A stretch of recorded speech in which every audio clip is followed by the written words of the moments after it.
ఒక ప్రాంతం, ఒక కళ, దశాబ్దాల పోరాటం, ఒక ఉద్యమం, ఒక సంకల్పం. తెలంగాణ రాజకీయ చరిత్రలో ఒక ప్రత్యేక అధ్యాయం ఆ పేరు. మడమ తిప్పని పోరాటంతో ప్రాణాలను పడంగా పెట్టి ఇండియా మ్యాప్ లో తెలంగాణ సంతకాన్ని ముద్రించిన ధీశాలి ఆయన. నేడు తెలంగాణ ఉద్యమ సారథి, అపర చాణక్యుడు కల్వకుంట్ల చంద్రశేఖరరావు పుట్టినరోజు. ఈ సందర్భంగా ఆయన ప్రస్థానంపై ఖ్యాతి కనెక్ట్స్ అందిస్తున్న పాయింట్ ఆఫ్ వ్యూ. ఒక రాష్ట్ర ఆత్మ గౌరవ ఉద్యమానికి నాయకత్వం వహించి ఆ రాష్ట్ర తొలి ముఖ్యమంత్రిగా చరిత్రలో నిలిచిన కేసీఆర్ ప్రయాణం సాధారణం కాదు. అది సంకల్పం, వ్యూహం, నిరంతర పోరాటానికి ప్రతీక. 1954 ఫిబ్రవరి 17న తెలంగాణలోని ఉమ్మడి మెదక్ జిల్లా, ప్రస్తుతం సిద్దిపేట జిల్లా చింతమడక గ్రామంలో కేసీఆర్ జన్మించారు. సాధారణ వ్యవసాయ కుటుంబంలో జన్మించిన ఆయన చిన్ననాటి నుంచే చురుకుదనం, స్పష్టమైన ఆలోచనలు, తెలివితేటలు, మాట్లాడే తీరు, నాయకత్వ లక్షణాలతో ప్రత్యేకంగా కనిపించేవారు. కేసీఆర్ రాజకీయ ప్రయాణం ఆయన కళాశాల రోజుల్లోనే మొదలైంది. కరీంనగర్ లోని ప్రభుత్వ కళాశాలలో చదువుతున్నప్పుడే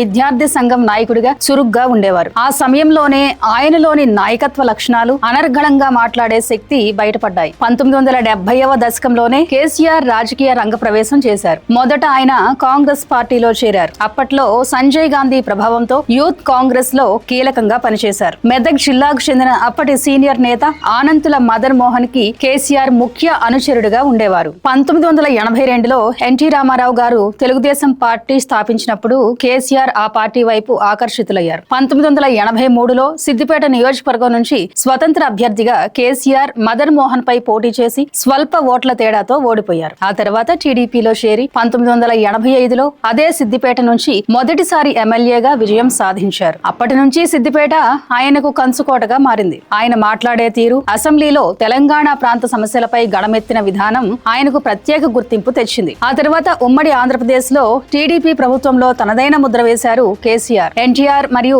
చంద్రబాబు నాయుడు కేబినెట్లలో రవాణా శాఖ మంత్రిగా, డిప్యూటీ స్పీకర్ గా బాధ్యతలు నిర్వహించారు. కేసీఆర్ రాజకీయ జీవితంలో 2001లో అతిపెద్ద మలుపు తిరిగింది. డిప్యూటీ స్పీకర్ పదవికి, టీడీపీ సభ్యత్వానికి రాజీనామా చేసి తెలంగాణ రాష్ట్ర సమితి టీఆర్ఎస్ స్థాపించారు. అక్కడి నుంచి ఆయన ప్రయాణం ఒక ప్రాంతీయ నాయకుడి నుండి జాతీయ స్థాయి గుర్తింపు పొందిన ఉద్యమ నాయకుడిగా రూపాంతరం చెందింది. తెలంగాణ ప్రాంతం అభివృద్ధిలో వెనుకబడిందని, నీటి పంపిణీ, ఉద్యోగ అవకాశాలు, వనరుల వినియోగం వంటి అంశాల్లో అన్యాయం జరుగుతుందని కేసీఆర్ 2001లో కీలక నిర్ణయం తీసుకున్నారు. తెలుగుదేశం పార్టీకి రాజీనామా చేసి తెలంగాణ రాష్ట్ర సమితి అనే పార్టీని స్థాపించారు. తెలంగాణ రాష్ట్ర సాధనే తన లక్ష్యమని ప్రకటించారు. అప్పట్లో చాలా మంది దీనిని అసాధ్యమైన కలగా భావించారు. కానీ కేసీఆర్ దీన్ని జీవిత ధ్యేయంగా స్వీకరించారు. 27 ఏప్రిల్ 2001లో తెలంగాణ రాష్ట్ర సమితి అనే పార్టీని స్థాపించి తెలంగాణ ప్రత్యేక రాష్ట్ర సాధనే తన లక్ష్యమని ప్రకటించారు. తెలంగాణ కోసం సభలు, ర్యాలీలు, పాదయాత్రలు నిర్వహించారు. ప్రజల్లో చైతన్యం కలిగించారు. ఉద్యమం క్రమంగా బలపడింది. ముఖ్యంగా 2009లో ఆయన చేపట్టిన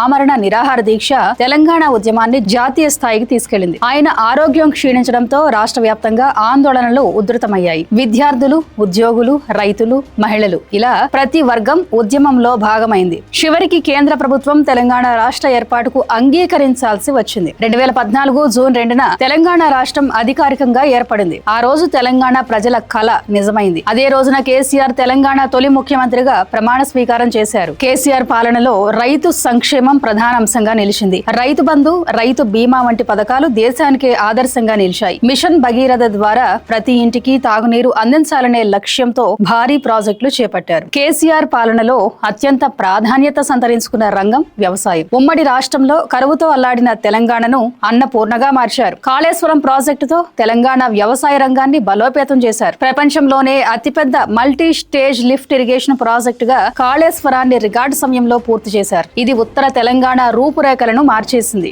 దేశంలోనే తొలిసారిగా పెట్టుబడి సాయం పథకాన్ని ప్రవేశపెట్టారు. ప్రతి ఎకరానికి ఏడాదికి 10,000 పెట్టుబడి సాయం అందించి కేంద్ర ప్రభుత్వం అందించే పీఎం కిసాన్ కి సైతం ఆదర్శంగా నిలిచారు. మిషన్ కాకతీయ పథకం తీసుకొచ్చి చెరువుల పునరుద్ధరణ ద్వారా భూగర్భ జల మట్టాన్ని గణనీయంగా పెంచారు. వ్యవసాయానికి 24 గంటల ఉచిత నాణ్యమైన విద్యుత్ అందించిన ఏకైక రాష్ట్రంగా తెలంగాణను నిలిపారు. రాష్ట్రం ఏర్పడిన 6 నెలల్లోనే పవర్ కట్స్ బ్యాక్వర్డ్స్ లేని రాష్ట్రంగా తెలంగాణను తీర్చిదిద్దారు. అలాగే ఆసరా పెన్షన్లు, కళ్యాణ లక్ష్మి, షాదీ ముబారక్ వంటి సంక్షేమ పథకాలతో సామాజిక భద్రతపై దృష్టి పెట్టి ఆదర్శవంతమైన పాలనను అందించారు. ప్రభుత్వ ఆసుపత్రుల్లో ప్రసవాలను ప్రోత్సహించడానికి నగదు మరియు బాలింతలకు అవసరమైన వస్తువుల కిట్ అందించారు. దళిత కుటుంబాల ఆర్థిక స్వావలంబన కోసం ఒక్కో కుటుంబానికి 10 లక్షల ఉచిత గ్రాంట్ అందించే సాహసోపేతమైన పథకం తీసుకొచ్చారు. పరిపాలనను ప్రజలకు చేరువ చేసేందుకు 10 జిల్లాలను 33 జిల్లాలుగా విభజించారు. కొత్త రెవెన్యూ డివిజన్లు, మండలాలను ఏర్పాటు చేశారు. బతుకమ్మ, బోనాలు, యాదాద్రి ఆలయ పునర్నిర్మాణం ద్వారా తెలంగాణ సాంస్కృతిక అస్తిత్వాన్ని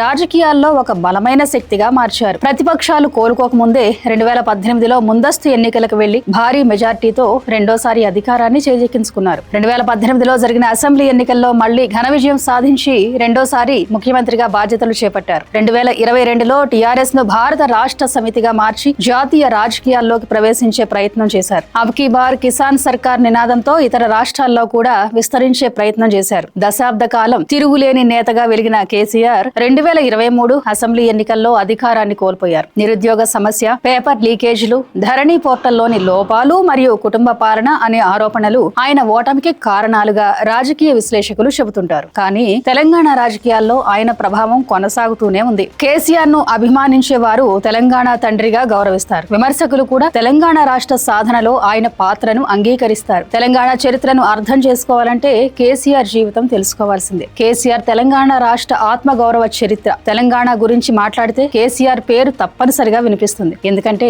ఆయన స్వరంలోనే తెలంగాణ అస్తిత్వం దాగి ఉంది. అధికారంలో ఉన్నా లేకున్నా తెలంగాణ చరిత్రలో కేసీఆర్ ఒక యుగకర్త. ఒక కలను నిజం చేసి ఆ రాష్ట్రాన్ని దేశానికే మోడల్ గా నిలబెట్టిన ఘనత ఆయనది. Thank you for watching. Please subscribe to Khyati connects.